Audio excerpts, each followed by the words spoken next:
I can't speak for my little buddy, Mr. Riddick. We'll fight the other day, all day on Parsons and Sanders. It's going to drive me crazy. Oh, you can drive me nuts. I can't. I'll deal. But he's upset too. How about our little freaking host who showed up yesterday for Denzel and Spike Lee? A, did not invite either of us to participate. I'm always available for first take. Molly didn't call either, but I'll give her a break. And then he flies out to L.A. I got to look at him on this big, stupid studio board eating strawberries and oatmeal in a beautiful setting in Southern California. How about a couple of pancakes for crying out loud? Know? And you are an embarrassment for what you did to Riddick and me and not being here in studio and flying out there. Hey, what a joke. Why you got your shirt rolled up like you got guns or something? You got no guns. You got your shirt all rolled up there, all tight on your bicep. Good point, Lewis. I didn't notice that. Why you trying to hate, Lewis? Why you trying to hate, Lewis? I'm not hating. 6.5. Shedeur Sanders, his pro football debut. He could be the quarterback of the future of that franchise. I doubt. I don't know if he's going to be able to do that. If this truly was a level playing field, which it isn't, he'd win the job.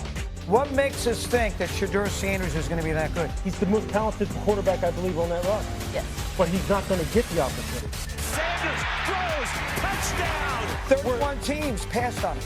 Putting on a show here in the second quarter. They want to win. They want to win. Well, I say I'm comfortable being uncomfortable. As you can tell, everyone, we're in rare form today. Good morning. I'm Molly Karam. As you can see, Louis Riddick's in the building. I love that fit. My guy, Christopher Mad Dog Brazil, of course, on a Wednesday. Stephen A., top of the morning to you. Great to see you, as always. How we feeling, gentlemen? Good to see y'all. Good to see y'all. Major props to the producers for having me on the big screen. This is where I belong, okay? There's a bigger screen behind Lewis and Doggy, and maybe we'll figure out getting me on that. But for now, I'm impressed. I'm pleased. That's my mad about spout. You ain't going anywhere near that. Oh, you my can sit goodness. there. The Eagles. I do. Okay, good ones. The Eagles, the Alphas. It's a whole lot, Louis. That's a pretty damn big screen. Yeah, that's not big enough? Yes. You can't. You don't. No, even... the one behind you is bigger. That's where I really belong. But it's okay. It's okay. We're working. And if anybody thinks there's that JetBlue mint by the time the football season gets, it'll happen. By the way, JetBlue mint's phenomenal. I don't know what you're talking about. JetBlue, really? JetBlue After that disaster that I had? Phenomenal. Yes, I love it. All right, Stephen A., you like it, we love it. Let's get this party started. Shedeur Sanders changing the narrative after an impressive preseason Game 1 performance against the Panthers, showing composure and poise. Going 14-23 for 138 yards, 2 touchdowns, and adding 4 carries, but 19 yards wasn't enough to change his place in the Browns' QB room. So the Browns released their unofficial depth chart for the second upcoming preseason game, and the order of quarterbacks, it hasn't changed. Shedeur remains 4th behind Joe Flacco, Kenny Pickett, and fellow rookie Dylan Gabriel. Mad Dog, I'll come to you on this. Obviously, he turned some heads Friday night with that performance. A lot of people were impressed. Should he still be 4th on the quarterback depth chart? Well, I don't think it means that much because at the end of the day, you're still 3.5 weeks to go before you get to week 1. I'm not sure what the status is when they play against the Eagles. You might know better than me.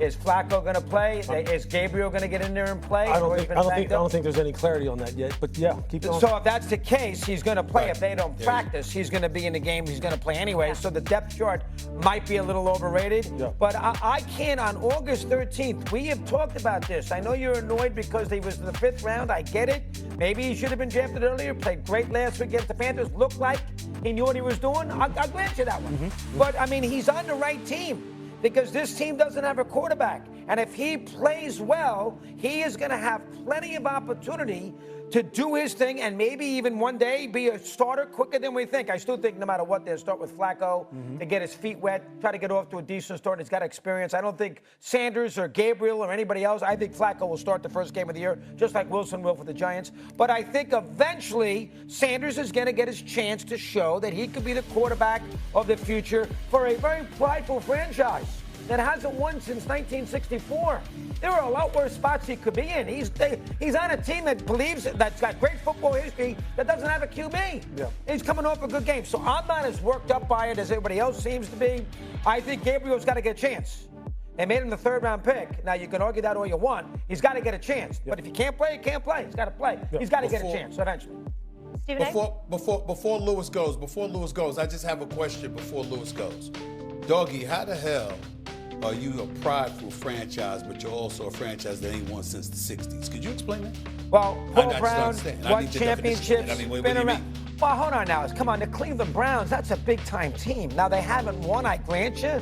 The Cleveland Browns got tremendous. Jim Brown played for them. And how long? They got great history, the Cleveland Browns. Educate us, historian.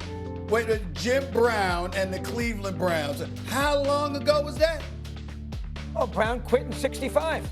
65 was his last year. All right then. So they haven't won. Hold on. Wait a minute. So they haven't won in 60 years, but you're saying there's a prideful franchise, as if they've won and all of a sudden they've nosedived or something. Stephen A, as in pride knoweth before the fall.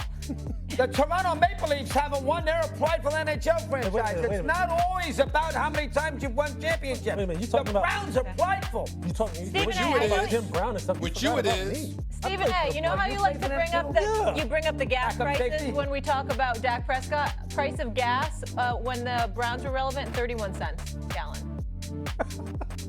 Wow. Yeah, Wow. 31 cents. Yeah. Wow, that's a big time stat right there. Big time franchise. 31 cents? Go ahead, Lewis. Yeah, look, I'm not mad that he's still 4th on the depth chart as long as he gets what he earns, which is you get more reps now because you've earned them after your performance last week.